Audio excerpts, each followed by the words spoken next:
आपने कहा कि किसी मजहबी किताब में डायनासोर का जिक्र नहीं है। अफसोस कि आज तक किसी मैथमेटिक्स के किताब में मुझे डायनासोर का जिक्र नहीं मिला।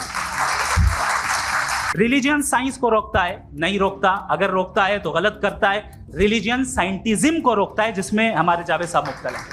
ये दावा तो मजहबी लोग करते हैं कि खुदा है। मैं क्यों साबित करूं कि नहीं है? जब तक आप मुझे कन्विंस नहीं कर देंगे मैं नहीं मानूंगा। वक्त भी नहीं था, कुछ भी नहीं था। कैसे नहीं था? खुदा था। एक एग्जिस्टेंस तो था ना खुदा का। तो जब खुदा था तो वक्त भी होगा। आपने कहा कि भाई सवाल करने से मजहब रोकता है, लेकिन सवाल सिर्फ खुदा से नहीं होगा, आपसे भी होगा। सवाल एथिज्म से भी होगा।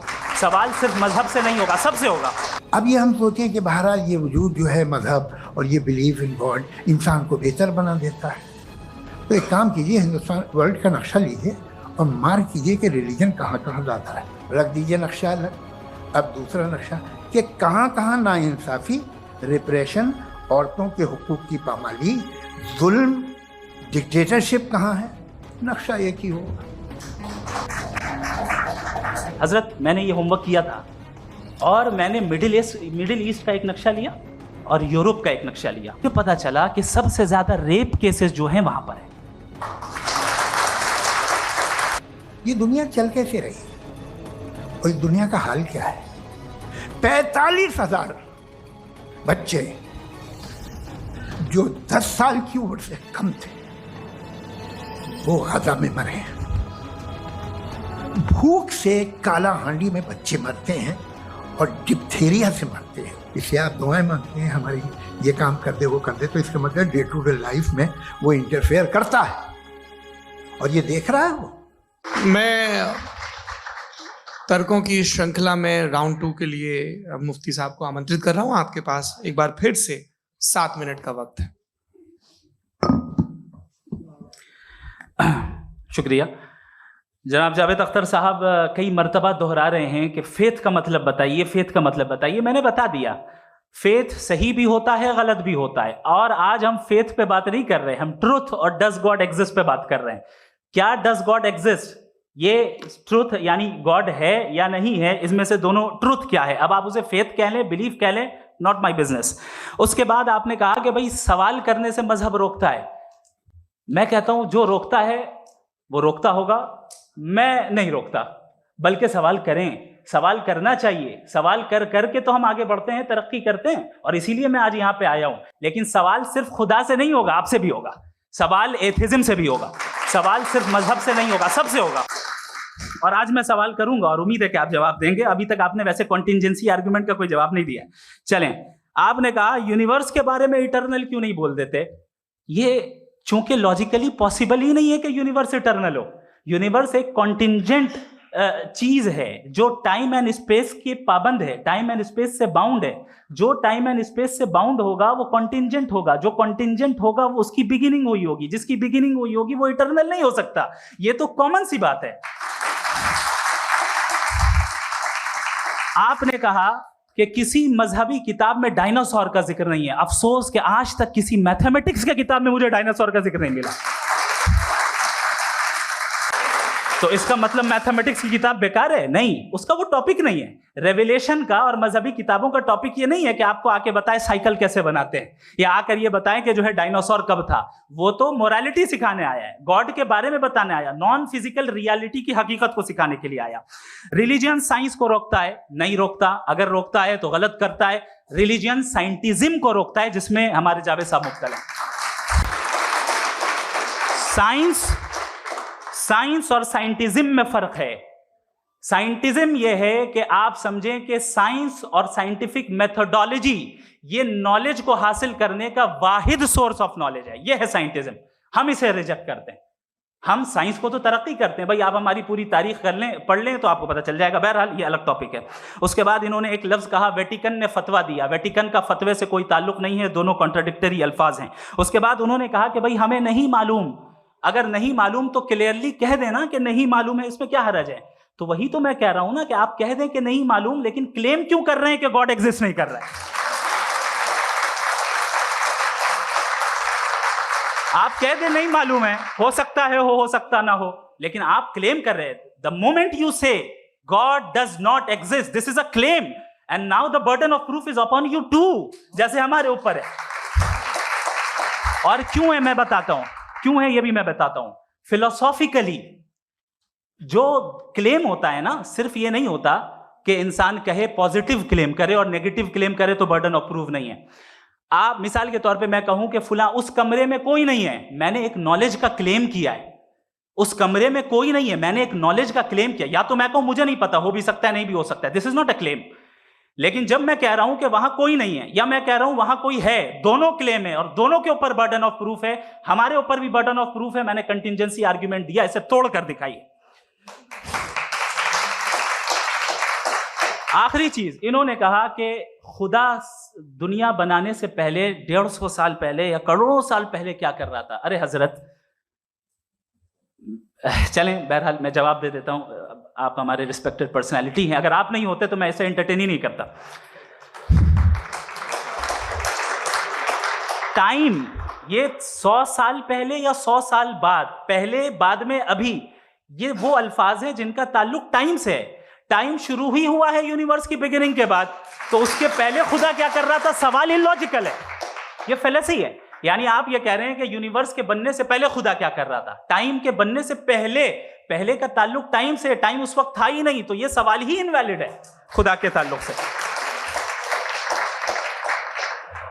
दूसरी चीज, आर्ग्यूमेंट ऑफ कंटिंजेंसी जो मैंने आपके सामने पेश की है, आपने बार बार ये प्रूफ किया और ये कह रहे हैं कि गॉड ऑफ गैप्स।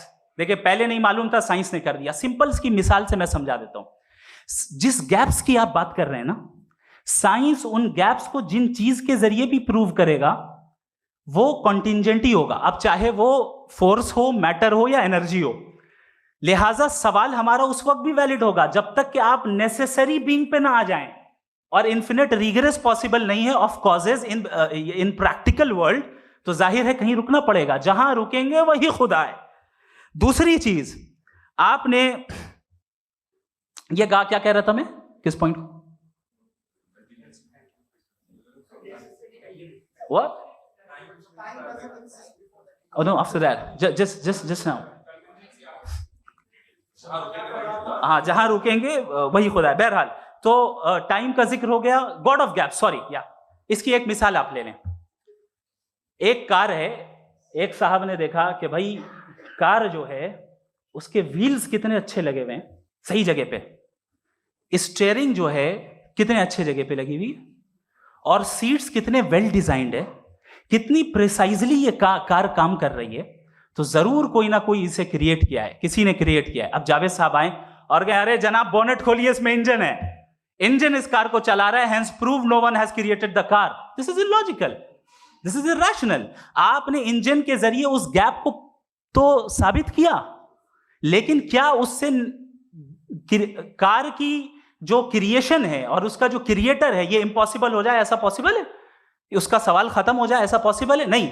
आपने गैप्स को फिल करके, कॉन्टिंजेंट चीजों से गैप्स को फिल करके हमारे ऑब्जर्वेशन को और ब्रॉड कर दिया। अब हमें और पता चल गया कि ये जो कार है इसका सिस्टम कितना ज्यादा कॉम्प्लेक्स है। पहले कम समझते थे, अब कॉम्प्लेक्सिटी और ज्यादा वाजे हो गई। अब हमें समझ में आ रहा है कि हमारी सर्टेनिटी और बढ़ गई कि जरूर इस कार को किसी ना किसी ने बनाया। यही मामला यूनिवर्स का है। साइंस हमेशा फिजिकल वर्ल्ड की चीजों को ही फिल करती जाएगी और फिजिकल चीजों से ही करती जाएगी, चूंकि एम्पेरिकल एविडेंस का ताल्लुक फिजिकल वर्ल्ड से है। आप साइंस के जरिए मेटाफिजिकल रियलिटी को कभी साबित नहीं कर सकते। ये रॉन्ग टूल का इस्तेमाल करना है। ये वही काम है कि आप मेटल डिटेक्टर से प्लास्टिक डिटेक्टर करने चलें, जो कि जाहिर है सही नहीं है। Thank you.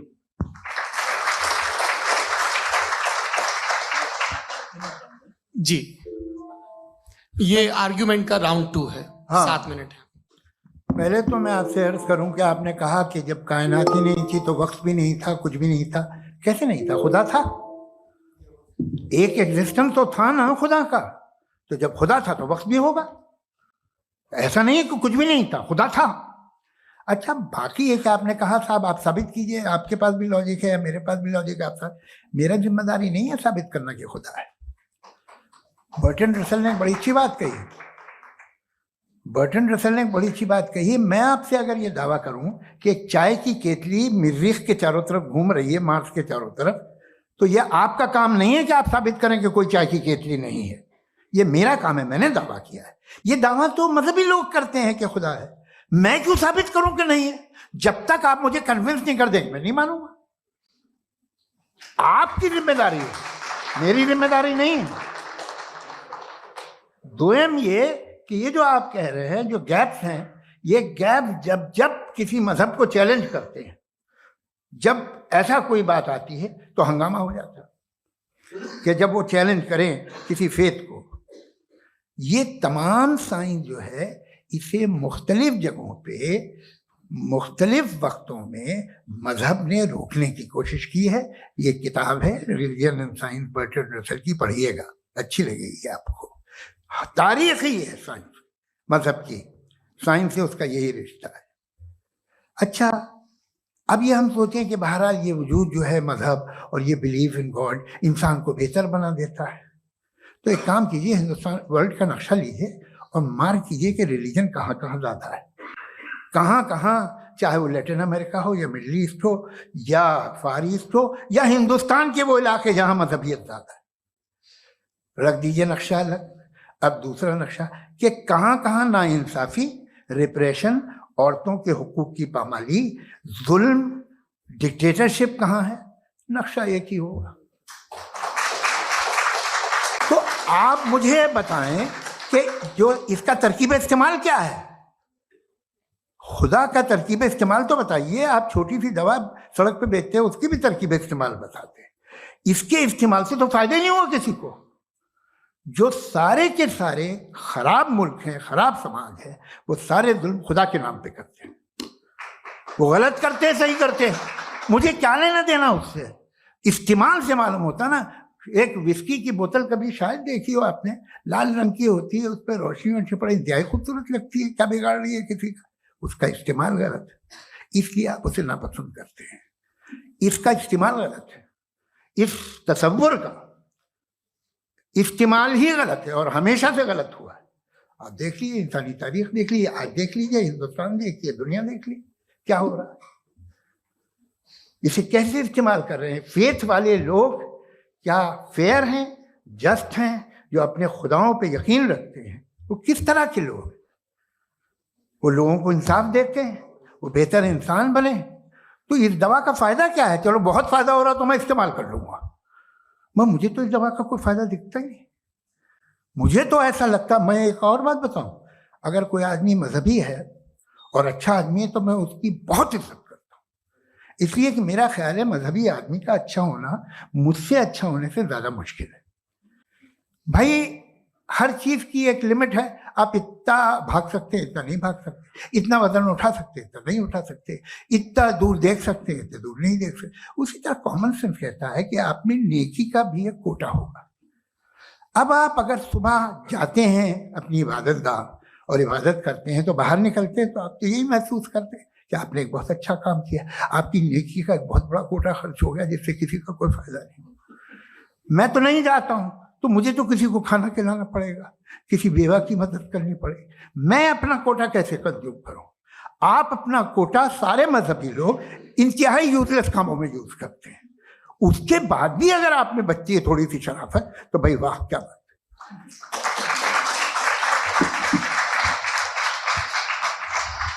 है। एक तो मुझे ये बात बहुत अच्छी लग रही है कि दोनों ही विद्वान समय को मानते हैं और बहुत समय से अपनी दलीलें और बाज दफ़ा समय से पहले अपनी तकरीरें पूरी करके अपनी अपनी कुर्सी पर बैठ रहे हैं। ये इस आर्ग्यूमेंट का राउंड 2 पूरा हुआ। अब रिबटल का राउंड 2 है और उसके बाद क्रॉस एग्जामिनेशन होगा। नहीं, आपका आर्ग्यूमेंट हो गया सर। हमारे यहाँ स्कूल के सिलेबस में पंच परमेश्वर कहानी पढ़ाई जाती है, प्रेमचंद जी की लिखी हुई। आप निश्चिंत रहिए, आपके कोई राउंड में मिस नहीं होने दूंगा। रिबटल का राउंड 2 मुफ्ती शमाइल नदवी साहब।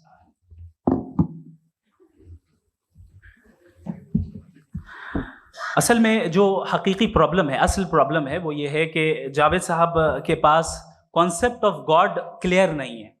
इन्होंने कहा कि कायनात से पहले खुदा तो था, तब भी तो टाइम होगा। ये टाइम कायनात का हिस्सा है। हम खुदा, उस खुदा को मानते हैं, नेसेसरी बीइंग का टाइमलेस होना जरूरी है, चूंकि वो टाइम का क्रिएटर है। जब उसने टाइम को क्रिएट किया तो वो खुद टाइम पे कैसे होगा? उसने जब स्पेस को क्रिएट किया तो खुद स्पेस में कैसे होगा? अगर वो टाइम एंड स्पेस को पहले से ही उसका पाबंद है तो फिर किस चीज को उसने क्रिएट किया?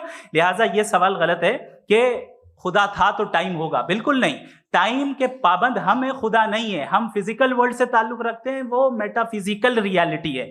दूसरी चीज इन्होंने मिसाल दी कि चाय की केतली हवा में घूम रही होगी, और पता नहीं शायद वो बर्टन रसल का उन्होंने हवाला दिया। बहरहाल यही प्रॉब्लम है। प्रॉब्लम यही है कि हम चीजों के दरमियान डिफरेंशिएट नहीं कर पाते। ये जो आपने मिसाल दी ये इमेजिनेशन है, और मैं जो साबित कर रहा हूं वो लॉजिकल नेसेसिटी है। आप इमेजिन करने आए तो कुछ भी करें, जुपिटर में पिंक एलिफेंट होगा, यूनिकॉर्न होगा, करें, उससे कायनात पे क्या फर्क पड़ता है? उससे आप लॉजिकल नेसेसिटी साबित नहीं कर सकते। मैं तो उस प्राइम कॉज की बात कर रहा हूं, उस नेसेसरी बीइंग की बात कर रहा हूं जिसके बगैर इस कायनात का एग्जिस्टेंस मुमकिन नहीं है। दूसरी चीज, मजहब को साइंस चैलेंज करती है वगैरह वगैरह, ये हमारा टॉपिक ही नहीं है। मैं इस पे बात करूंगा तो फिर मेरा वक्त चला जाएगा। मजहब के ऊपर चूंकि हमारी डिस्कशन नहीं है, साइंस को मजहब और बिलखुसूस मैं और हमारा वर्ल्ड व्यू कम अज कम साइंस को पीछे नहीं करता है, साइंटिज्म की मजम्मत करता है। इसकी वजाहत मैंने पहले कर दी।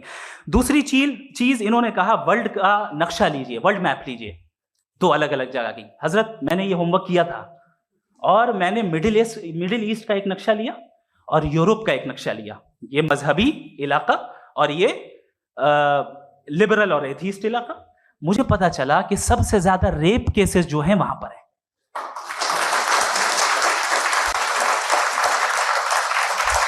मुझे ये पता चला यूएन की रिपोर्ट के मुताबिक, मैं ये अपने घर से नहीं लेके आ रहा, कि जो वर्किंग वुमेन है यूरोपियन कंट्रीज में, उसमें 81% वुमेन सेक्सुअल हैरेसमेंट का वर्क में शुमार हो रही है। ये मिडिल ईस्ट में नहीं हो रहा है, वो मजहबी लोग हैं इसलिए नहीं हो रहा है।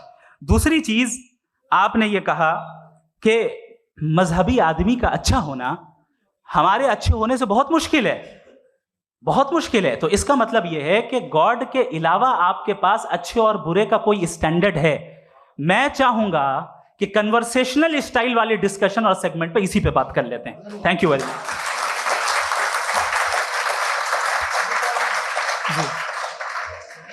ये रिबटल का राउंड 2 है। आपके पास 5 मिनट का वक्त है, और इसके बाद क्रॉस एग्जामिनेशन शुरू करेंगे। आप चाहे तो जो इन्होंने सवाल पूछे उनके जवाब आप रिबटल में भी दे सकते हैं। जी जी, देखिए, पहले तो ये बात कि ये मिसाल गलत नहीं है, गलत है। इन्होंने पहले ही हमको डिसार्म कर दिया। कह लिया अकल से मामला सॉल्व नहीं हो सकता, लॉजिक से आप पहुंच नहीं सकते। ये एक मेटाफिजिकल चीज़ है। मेटाफिजिकल अजीब सा लफ्ज़ है, ठीक से किसी को माने नहीं मालूम इसके, तो ऐसा लगता है कुछ बड़ी चीज़ है। अरे भाई क्या होता है मेटाफिजिकल, बताओ, खड़ी हो। ये एक लफ्ज़ है जो कहीं भी इस्तेमाल हो जाता है। जब आप एक बात कर रहे हैं और आप मुझसे बहस कर रहे हैं तो मुझे मेटाफिजिकल मत बताइए, आप लॉजिकली मुझे प्रूफ किए। और अगर लॉजिकली आप नहीं बात करते साहब ये मेटाफिजिकल है, तो फिर हम आप बात क्या कर रहे हैं? मेरा आपका किस जबान में कॉन्वर्सेशन होगा? और ये कहना कि वक्त पहले नहीं था, तो फिर क्यों कहते हैं ये हमेशा से और हमेशा रहेगा? हमेशा वक्त है, तो आप कैसे कहते हैं वो हमेशा से है और हमेशा रहेगा? हमेशा का मतलब है कोई वक्त, अगर वक्त ही नहीं है तो हमेशा कैसे? बाहर वो रहेगा। अब मैं ये देखता हूं, आपने कहा ना कि वहां रेप ज्यादा होते हैं, तो हम एक बात देखते हैं कि ये दुनिया जिसपे वो कादर मुतलक है, जिसकी मर्जी के बगैर पत्ता भी नहीं हिलता, ओमनीपोटेंट है, ये दुनिया चल कैसे रही है? और इस दुनिया का हाल क्या है? 45,000 बच्चे जो 10 साल की उम्र से कम थे वो गाजा में मरे। भूख से काला हांडी में बच्चे मरते हैं और डिप्थेरिया से मरते हैं। डिप्थेरिया अजीब मर्ज है, गले में जाली बनना शुरू होती है, बच्चा नीला हो जाता है, गरीब का बच्चा, इसलिए कि पास इलाज नहीं। ये कादर मुतलक है जो जाए कर दे, इसलिए आप दुआएं मांगते हैं हमारी ये काम कर दे वो कर दे, तो इसका मतलब डे टू डे लाइफ में वो इंटरफेयर करता है और ये देख रहा है वो। अगर वो वाकई भी है फॉर डिस्कशन सेक, तो मैं जब दुनिया देखता हूं तो मेरे दिल में उसके लिए कोई इज्जत नहीं पैदा होती। ये क्या कर रहे हो तुम पूरे ऑल पावरफुल हो, ओमनीपोटेंट हो, ओमनी प्रेजेंट हो। तुम तो वहां गाजा में रहे होगे ना, तुम हर जगह हो। तुम देख रहे थे कि बच्चे की कैसे धज्जियां उड़ गई, तुम देख रहे थे और तुम चाहते हो मैं तुम्हारी परस्तिश करूंगा, तुम हो भी। अरे यार, इससे अच्छे तो हमारे चीफ प्राइम मिनिस्टर हैं, कुछ तो ख्याल करते हैं। कमाल है, आप किसकी इबादत कर रहे हैं? अगर वो है भी, ये दुनिया नाइंसाफी से, जुल्म से, जबर से, तशद्दुद से भरी हुई है। और आप ये मत कहिएगा कि वो देख रहा है और वो बताएगा एक दिन। अगर वो देख रहा है और इंटरफेयर नहीं करता तो आप दुआ क्यों मांगते? आप कहते हैं मेरा ये काम करा दे, इसके मतलब है वो दखल दे सकता है, वो आपको नौकरी दिलवा सकता है, भले दूसरे आदमी को न मिले, मगर आपका काम कर देगा चूंकि आपने दुआ मांगी है। तो जब वो आपको नौकरी दिला सकता है, लड़की की शादी कर सकता है, बेटे को ग्रीन कार्ड दिलवा सकता है, तो कम से कम ये जो मर रहे हैं बच्चे, इनको रोक दे, कुछ तो करे। मुझे तो दुनिया में, इस दुनिया का कोई मालिक है, इसका ओमनीपोटेंट कोई रूलर है, और ये दुनिया ऐसी चल रही है। मैं तो चाहूंगा कि भाई ना हो, अगर हो तो बड़ी शर्मिंदगी की बात है। शुक्रिया।